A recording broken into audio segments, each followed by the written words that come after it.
Welcome to Talk the Journey, totally accepting life skill. I am your host, Tashika.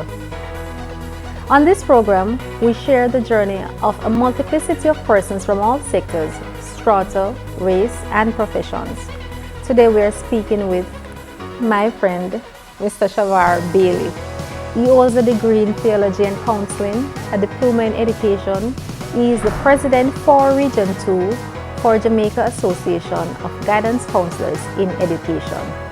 He is also a Governor General, I Believe Initiative Ambassador, IBI, a Governor General Achievement Award recipient, Mr. Jamaica United World Ambassador 2016. He is also a communications manager here at STOP. I could go on and on, but we'll leave it there. Thank you for joining us, Mr. Bailey. Mr. Bailey, tell me, how do one become Mr. Jamaica United Nations World Ambassador, and what does that even mean? Wow. Back in 2016, I was going through the internet, and of course, I love to surf. So I stumbled upon the United Nations pageant. And I said, let me read and see what this is all about. Right. So I go on the website, I clicked, and I gathered the information needed. And so I sent in an email to the organizers. They responded, and I submitted all the documentation needed to be a part of the competition. Right. And it all began there. I had to send in a upper body photo of me. Upper body. Hold on, Mr. Bailey. Upper body, because I know you've been working out at 5 o'clock every morning. You're at the gym. Yes, so I'm a gym freak. I know. So the upper body, yes, I can feel it. You have a little something going on there. Just a little something. Thanks to my instructor, Andrew, of course. Andrew's Gym and Fitness. Yes, Andrew. Yeah, I need to go back because the belly kind of. Well, I will talk, Andrew. Yes, so it all started there. I submitted the photo, I submitted a brief bio, my involvement community-wise, because I am very much involved in my community. Right. Charity work, yes. Volunteerism, that's a part of who I am. Yes. And so a competition of that nature, you had to be involved in your community. You had to be a part of some charity organization. Right. Hence, I submitted, and the rest is history. The rest is history. The rest is history. You spoke about community involvement. When I read the introduction, when I started with the introduction, I said so many things, and I stated I could go on and on and on. What are some of the charity work that you have done in your parish and in your community? All right. Or so what are some of the charities that you are involved in? Apart from my church community, I volunteer with the National Council on Drug Abuse. Yes. Yes, and that for me is substantial, right. Because there are persons who are substance abusers, persons who see drug as okay, not knowing the effects, right, and the long-term effects rather that they would have. And so I volunteer with the National Council on Drug Abuse from a community level, where we do programs, prevention, treatment initiative, counseling etc. Well. Right. I volunteer at the Portland Infirmary. I would spend the entire day there to treat the residents. The Portland Rehabilitation Management Center. Right. That's also a part of my charity, and so I am highly involved. Yes. Yes. You spoke about church involvement as well. You grew up in the church. Tell me about your early years in the church. Wow, church. Let's put this on record. I am not here to bash the church, because I'm still a part of the organization, the institution called church. But let's get the record straight that there are many hurting people in the church, right. And I'm a testimony of that. And so I still participate in the church. Growing up, I grew up with my grandparents in Oak Bay, Portland, that is. And so church for me wasn't an option. I had to go to church. Sunday night, Monday, convention, every activities. I had was to be a part. Like yes, man. Church every day. Every day. I could not say no. If I was sick, that's the time Granny said, you have to go to church. Yes, you have to go to church to get prayer. Exactly. So for me, it wasn't an option. Right. And so it started out there from a tender age. Well, they had me from I was a child, so so you know how that goes. So Right. so church for me wasn't off the book. It was a must, and it was a great experience because it showed me some morals and ethics Right. in today's society that is missing. And so for me, being a part of the church community, and you know the church is big on morals. The Yes. church is big on values and attitudes. And so the person I am today, it's a reflection of what the church had on me. So Right. it was a great experience and something that I will cherish. Yes. What roles or position you had in the church? I'm an all-rounder. Well, you have in the church because you are still highly involved. Yes, I'm an all-rounder. The performing arts, music, dance, drama, speech, music director. They still do the Yes, drama ma'am. and all of that in Yes, church? oh yes, oh yes. I am big on that, and having been a part of JCDC competition over the years Right. and the Jamaica Youth for Christ, I am big on performing arts, and so I am highly involved in those areas: prayer ministry, choir, even word ministry, you name it. Choir, Yes. because I know you can sing. Well, you said it, not me. I said it, folks. I know. Remember, I told you he's my friend, so I know. I'll let you into a little secret later on in the program. Oh. How did the church impact you as a teenager, though, growing up? As I said before, the influence the church had on me was significant from a moral standpoint. I think when you are in the church from an early age, you tend to be more intelligent because you had was to participate. Sunday Yes. school was a must. Children church was a must. And so at an early age, you learn to read the Bible. Yes, and you know the church. The Bible is the church's constitution, Yes. so to speak, right? And so that for me was a great impact on my life as a young man, as a teenager, growing up in the years. And so still is, because I'm still a part of, but the influence was great. The influence was great, and I cherish every single moment. Well, I know in Port Antonio here, back when I was younger, I was a teenager, I remember there was this church in Port Antonio where you had a lot of young people. Like, when you talk about that particular church, you just speak about young people from all different communities. I think that church was one of the most known church from, I would say, in Port Antonio. You're a part of that church, and you left the church. Why did you leave the church? Wow, that's a story I lived with for many years, and a story I never wanted to speak about. And as I said earlier, at the beginning of the program, that there are many hurting people inside of the church. Yes. And oftentimes some things are swept under the carpet Right. and were never spoken about because we are saying we are protecting the institution called church, and so we don't speak about some things. Yes. And so over the years for me, I have never spoken about it. I had it all bottled up inside because I refused to be labeled or to be stigmatized as one bashing the church or Right, criticizing the church. But I have grown now, and I believe this is a perfect opportunity to reach people who are still hurting or who have been hurt by the church. It was back in 2004 it all started. Before you continue, Mr. Bailey, sorry to cut you. How long has it been since you have been a member of the church? Since you have given your life to the Lord, and so to speak. Or it was back in 1997. 97. Yes, that's like 23 years ago. All Yes. right. So let's just continue then. I just wanted to get that out. yeah. So I got saved 1997. One of the founding members of the church, because I got saved when the church just started as an outreach. Right. Right? And so the church has changed 2 pastors since. There's a third one there now. So I am no longer part of that particular denomination because I was hurt. And as I said before, we just never really want to talk about it. I remembered I was involved in choir ministry. I was involved in dance ministry.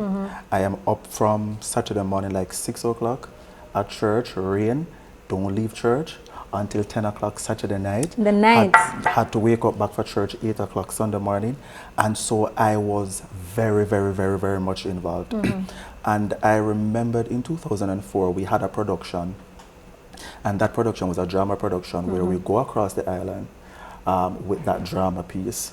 And so I remembered the last production we did was in Portmore. And so when we returned to Port Antonio, probably a week after or so, if my recollection serves me correct, then pastor called us into the office and said, with immediate effect, the drama ministry is no more. Stick up in, Mr. Bailey. Folks, we will take a break. You do not want to miss this. We'll be right back.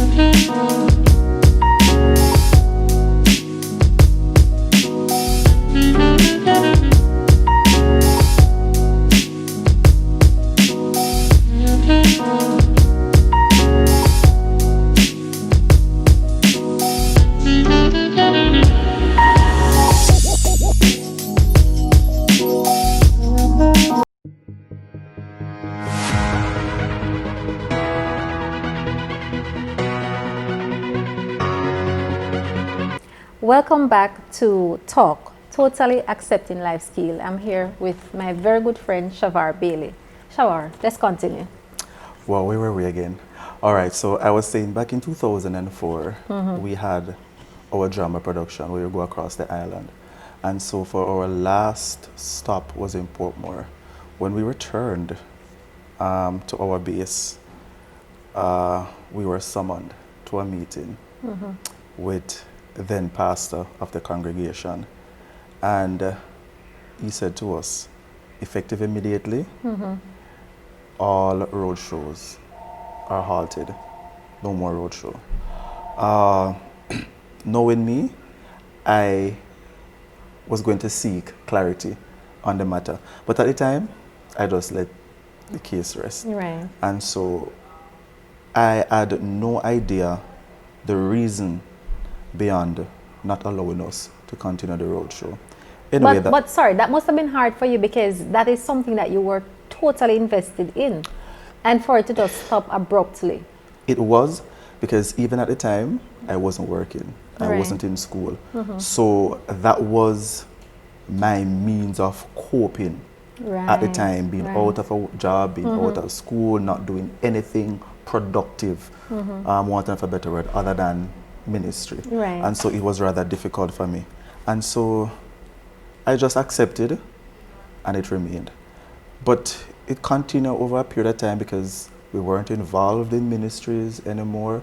I was a part of the prison worship team. I did no prison worship for months. No form of ministry I was involved in at the time. But you still go to church? I still attended because it was my church. So you just go to church and sit? Sit, yes. How was that for you? Because you were so involved and all of a sudden everything just stopped. Now you just have to sit down and watch everybody else do the things that you were involved in. It was difficult. At first, it was kind of okay. Or so I thought. It was okay because I really wasn't paying any attention to the situation. But after weeks, on weeks come, weeks go, and I realized that something really had happened. And I was like, whoa. Because the ministry really kept me going. Anyway, it was rather painful, but I still attended church. Never really spoke about it because I'm protecting the institution called church. So then we were back on ministry 2005 leading up to 2006. Okay. At that point, I am of the view that I was getting to a different level in God because things were happening, ministry was going again. I was highly involved, persons were blessed by my ministry, and so I was of the view then that I was somewhere in God spiritually. And then I remembered the pastor's wife drew me aside one Sunday morning and said, Mr. Bailey, I am so proud of you. You have come a far way. I see where your journey with God has gone to a different level. Right. You are no more composed, to want of a better word. But looking back now, I think it was a psychology at work because not later from then, things took a different turn. Hold on, let me take off my glasses for this because this is going to get interested. And you know I have to wear the glasses. I don't really like it. Things going to get interested, so. Things took a different turn right there and then. It was a Sunday morning and I remember I practiced the choir, a Kirk Franklin song. Right. And the song was excellently done. And the wife of the pastor said to me, well done. It looks good. It's sounding good. You are going in the right direction. And then it was in the summer period. And so the host pastor was going off on vacation. And now the associate pastor was left in charge of the congregation. And I remembered one evening, well, during the afternoon, I was at home. And just go well asleep. Because I'm a sleeper, you know. When sleep comes, I can't do nothing but sleep. Don't we know? All right. And so in the afternoon, I dreamt that the host pastor summoned me to a meeting. It was a Tuesday at 5 in the afternoon. And when I saw the pastor in the dream, she was wearing an overall dress with a headpiece wrap to match the dress. Okay. That's how I saw her In the dream. And so when I went to church this Sunday morning, the associate pastor was dressed in the exact outfit. No way. I dreamt. Yes. I still marveled because I was saying, whoa, look like I'm a dream or something. And when I saw her this Sunday morning, the dream immediately came back to mind. And after church, she drew me one side and she said, Mr. Bailey, can I speak with you for a minute? And I said, yes. Well, she said Shavar then, because that's how she comes. I said, Shavar, come here. And she said, I want to meet with you. And I said, stop. This Tuesday at 5. And she was like, how you know about that? I said, don't worry, but I will be there. Tuesday came, and I went inside the office. And the office was on the church compound? The office was on the church compound. When I went there, deacon was there, church secretary was there, and there was another member of the church board was in office. As I said before, the host pastor and his wife were on vacation. Right. And so when I think about what played out, I am saying to myself, it could be a plan. They're not inviting me to the meeting to make it look bad upon them, yes, but allowing the associate pastor to do the thing. And so I stepped inside the office, I have her sat, and she said, I want to thank you for your ministry here at church over the years. You have done extremely well, and we are grateful for your time here. And I said, stop. Skip everything, all the formalities, and let's get to the end of the matter. Because I knew something was coming. Right. I felt like something was coming, because remember, you didn't feel like because of all the work that you have done, the outreach ministries and all of that, they just wanted to say thank you and continue doing the good work and spreading the ministry? I felt within my spirit that something was up. And so the way how the associate pastor came across, I knew there was something behind it. Because I later came to the realization that having stripped us from our ministry, right. when I say strip, it was a whole lot of us who were part of the drama ministry, choir, praise and worship, etc. And so having stripped us, and then The wife of the pastor said to me, "You are going places." And I pondered. And you have grown. And I have grown. And I pondered on what she said. And now, having dreamt that the associate pastor was clad in that particular outfit, and then summoning me now to a meeting, my antenna rose, right? And I said, something just off, something not right. Yes. And so I said, just skip the formalities and get to the meat of the matter. And she said, all right, with immediate effect, your membership has been terminated. You are no longer a part of this congregation. Hold on. Hold on. So you have been summoned to a meeting to basically tell you that you're disbanded from the church? Yes. Yes. I am kicked out. You're kicked out of the church? Yes, then dash me out. Yes. Yes. So my response to that was, is this done out of love? I clearly remember what I said. I said, is this done out of love? They said yes. I said to them, did the Holy Spirit told you to do that? They said yes. Miss Shavar, the Holy Spirit told them. Oh yes. Yes, and I am not lying. I'll be dying if I'm lying. That was communicated to me in the meeting at 5 p.m. that Tuesday, 2006. Right, Shavar, we have to stop here because we're at the end of the program, but we have to continue this. There needs to be a part 2. So please, folks, remember to like, share, subscribe, leave a comment, and follow us on Instagram at Talk the Journey Podcasts. The link will be in the description. And I want to thank Essie's Fabric and Variety Store for my lovely outfits. Special thanks to Hotel Timbambu. They are at 5 Evely Park Road, Port Antonio, Portland. And special thanks to Legal Chambers, attorneys at law, and to my wonderful production team. See you next week on Talk.